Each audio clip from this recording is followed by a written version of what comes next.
ये पूरा ग्लेशियर है। ये देखिए पूरा क्रेवास फंस रखे हैं, क्रेवास हो रखा है पूरा। अभी हम चरण पादुका जा रहे हैं और अभी हम नीलकंठ पर्वत के लिए और चरण पादुका के लिए प्रस्थान कर चुके हैं। तो ये गढ़वाल के राजा भगवान बद्रीनाथ जी, उनके दर्शन करते हुए हम यहाँ से आगे बढ़ते हैं। ये नारायण पर्वत है और इस नारायण पर्वत के की गोदी में चलते हुए हम जाएंगे चरण पादुका, उसके बाद नीलकंठ पर्वत। अभी 3.5 किलोमीटर की चढ़ाई है, लगता है 3.5 किलोमीटर, लेकिन चलने के लिए थोड़ा ज़्यादा ही है। हम यहाँ चोटी में पहुँच चुके हैं और यहाँ से आपको दिखाएंगे ऋषि गंगा। ये ऋषि गंगा है, बहुत ही सुंदर झरना है, बहुत ही सुंदर जलप्रपात है। हवा चल रही है लेकिन अपने आप मनोरम दृश्य के साथ है। ये पूरी अलकापुरी बद्रीनाथ जी और ये नीचे यहाँ पे बामणी गांव, यहाँ पे माता बामणी गांव नंदा माता का मंदिर है यहाँ पे। ये हम चरण पादुका जब जा रहे हैं तो रास्ते में नीलकंठ पर्वत का दृश्य ऐसा दिखता है और नीलकंठ पर्वत अपने आप में अद्भुत है, आकर्षक है और देवतात्मा हिमालय का मुकुट है। ये भगवान विष्णु की चरण पादुका हैं। चरण पादुका मतलब जो पहले के टाइम पे खड़ाऊ हुआ करती थी, उसको जैसे आज के टाइम पे आधुनिक टाइम पे उनको चप्पलें नहीं कह सकते हैं, लेकिन उस समय लकड़ी की खड़ाऊ होती थी और आज भी बहुत सारे लोग उसको पहनते। तो ये भगवान विष्णु के खड़ाऊ के निशान है ये दोनों।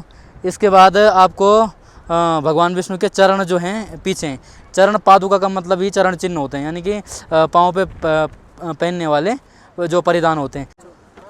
ये मैंने आपको पीछे जो दिखाए थे चरण पादुका थे, चरण पे जो पहने जाने वाले परिधान हैं उनकी। ये जो है ये भगवान विष्णु के चरण हैं और आप दर्शन कीजिए चरणों का। उसके बाद हम आपको ले जाएंगे सीधा नीलकंठ पर्वत की ओर।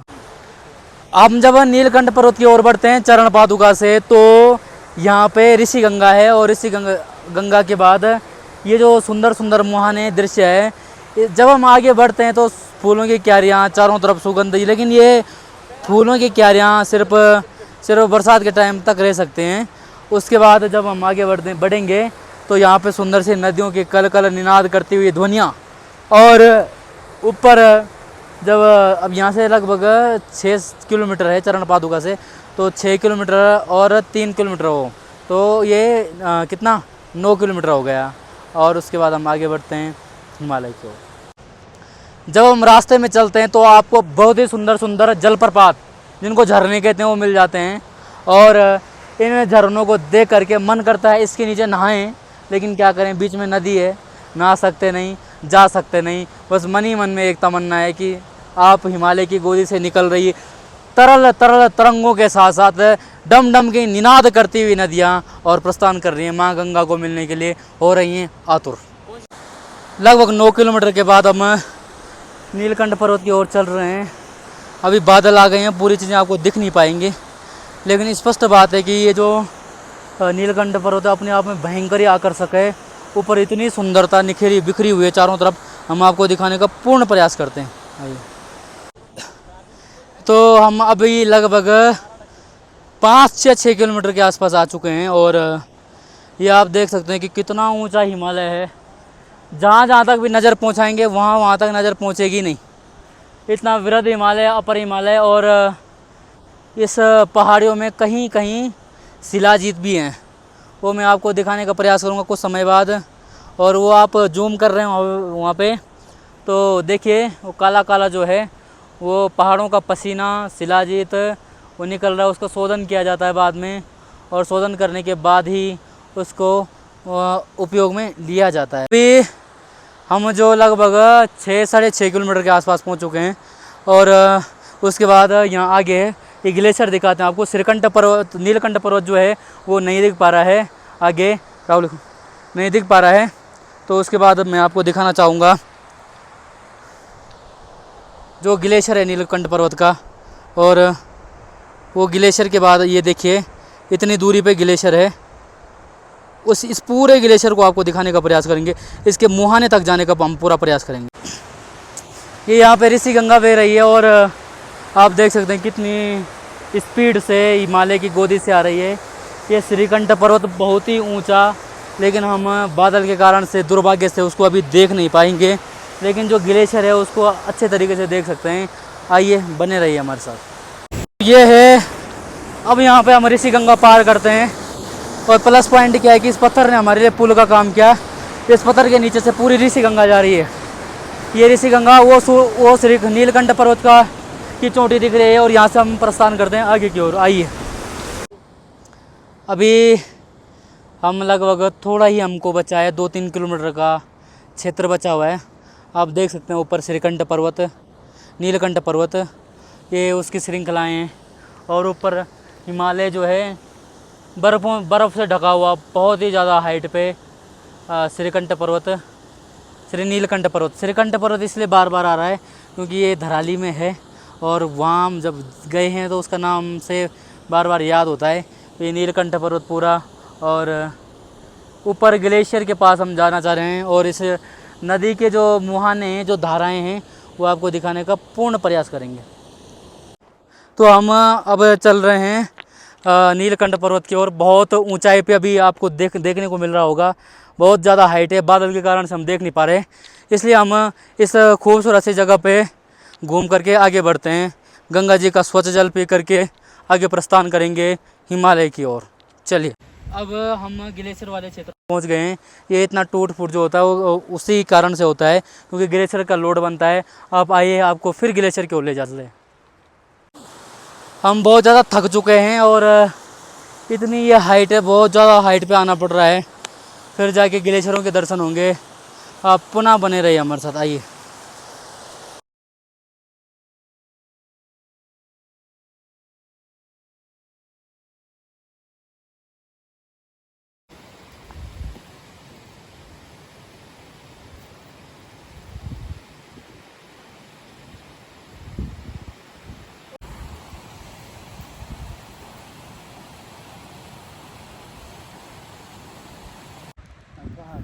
ये है पूरी घाटी और इसके बाद हम नीलकंठ पर्वत की तलाटी में पहुंच चुके हैं। यहाँ से अब ये थोड़ा कठिन ट्रैक है, उसके बाद ऊपर नीलकंठ महादेव।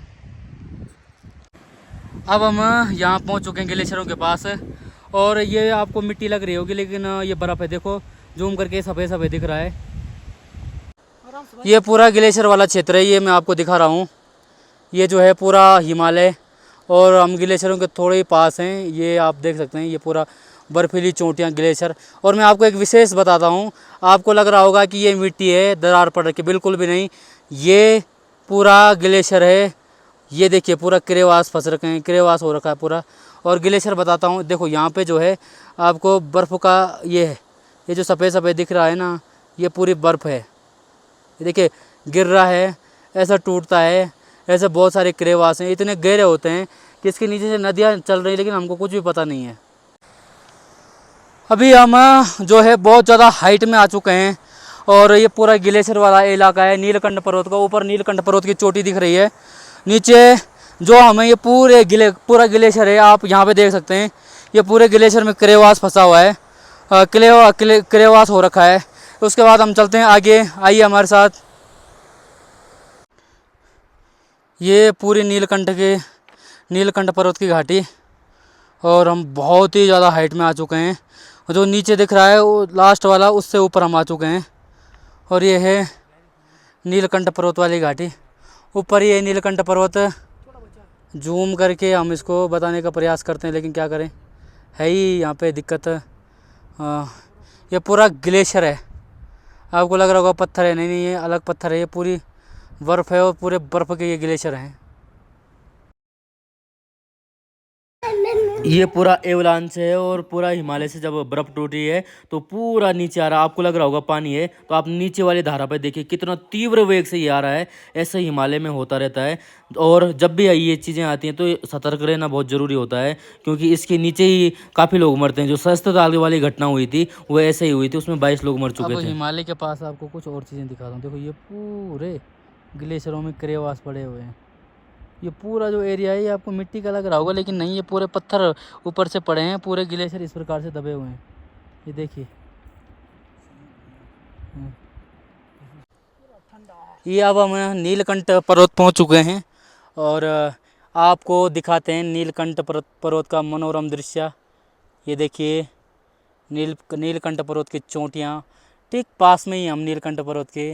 ये इसके ऊपर बहुत ज़्यादा बर्फ़ जमी हुई है और इसके ऊपर बहुत बड़े बड़े ग्लेशियर, और आप देख सकते हैं ये इसकी चोटियाँ। इसके नीचे जब हम आते हैं तो इसके नीचे है ग्लेशियर बहुत ही ज़्यादा बड़ा। आपको लग रहा होगा पत्थर है, बिल्कुल भी नहीं, ये पूरा ग्लेशियर है। आपको ये पूरा दिखाता हूँ मैं। ये पूरा ग्लेशियर वाला क्षेत्र है। ये देखिए इस प्रकार से ये पूरी जो घाटी है ये, और इस प्रकार से इसको टूटा हुआ, इस मिट्टी के नीचे भी बहुत बड़े बड़े ग्लेशियर दबे हुए हैं। ये देखिए आपको एक और ग्लेशियर दिखाता हूँ। ये पूरी बर्फ़ है और यहाँ पे है निकल रहा है इस बर्फ़ से पानी, और ऊपर है मिट्टी। अब ठंडा भी हो चुका है। ऊपर इस जगह पे जाना ठीक नहीं है क्योंकि चारों तरफ ग्लेशियर हैं, और वो देखिए पूरे ग्लेशियर का क्षेत्र, और हम बहुत ही पास हैं ग्लेशियर के। और आप देखिए पूरा हिमालय, नीलकंठ पर्वत की चोटियाँ बहुत ही सुंदर मनोरम दृश्य के साथ। और इस ट्रैक को हमने लगभग 9:30 बजे हम यहाँ रास्ते लगे, और अभी का जो समय हो रहा है वो हो रहा है 3:54। और थोड़ा कठिन ट्रैक है लेकिन है बड़ा सुंदर। यहाँ पे ठंड भी लग रही है क्योंकि धूप यहाँ से चली गई और हमारे पास इतने गर्म कपड़े नहीं हैं, और हम हाथों को मसलने के लिए मजबूर हो गए हैं। इस क्षेत्र से नहीं चलेंगे क्योंकि इसमें चट्टानें तो हैं लेकिन ग्लेशियर बहुत मिट्टी के अंदर पड़े हैं, इसलिए क्रेवास हो सकते हैं। तो मेरे को लगता है कि इससे नहीं जाना पड़ेगा, और अब चलते हैं हम वापस। तो पहले आपको ग्लेशियर जूम करके दिखाता हूँ। हर हर महादेव। आपको ग्लेशियर जूम करके दिखाता हूँ पूरा। ये है पूरा ग्लेशियर, ये पूरी बर्फ़ की चोटियाँ, ये पूरा ग्लेशियर है। आप देखिए, आप ये तो पहाड़ है लेकिन ये पूरा मिट्टी है, पूरी बर्फ़ है, बर्फ़ के साथ मिट्टी और इसके कारण से पूरा ग्लेशियर काला पड़ रखा है। तो ये है यात्रा। तो कैसा लग रहा है? बहुत अच्छा लग रहा है। सबसे बड़ी खुशी ऐसी हो रही कि हम वापस जा रहे हैं। अच्छा। इतना रिस्की ट्रैक था और हमने पहली बार इतना रिस्की ट्रैक किया है। और खुशी हो रही, भूख भी बहुत लगी और ठंडा भी बहुत हो रहा है। ठीक है। ये इतने ट्रैक किए मैंने, और ये हिमालय का ट्रैक अद्भुत था। भाई ने यहाँ पे लाया, बहुत खुशी हो रही है। और सबसे ज़्यादा खुशी है भाई मुझे रिटर्न लेके जा रहे हैं जिंदा सलामत। ये जो पीछे जो है ना, ये पीछे पूरा ग्लेशियर है और पूरा हिमालय का क्षेत्र है, और पूरा हिमालय का क्षेत्र इस प्रकार से सुंदर, आकर्षक और अद्भुत। आप ये देख रहे हैं पूरी इतनी, जो ये नीचे दिख रहा है ना, हम यहाँ बहुत नीचे से आए हैं और बहुत ही गजब का दृश्य है वहाँ का।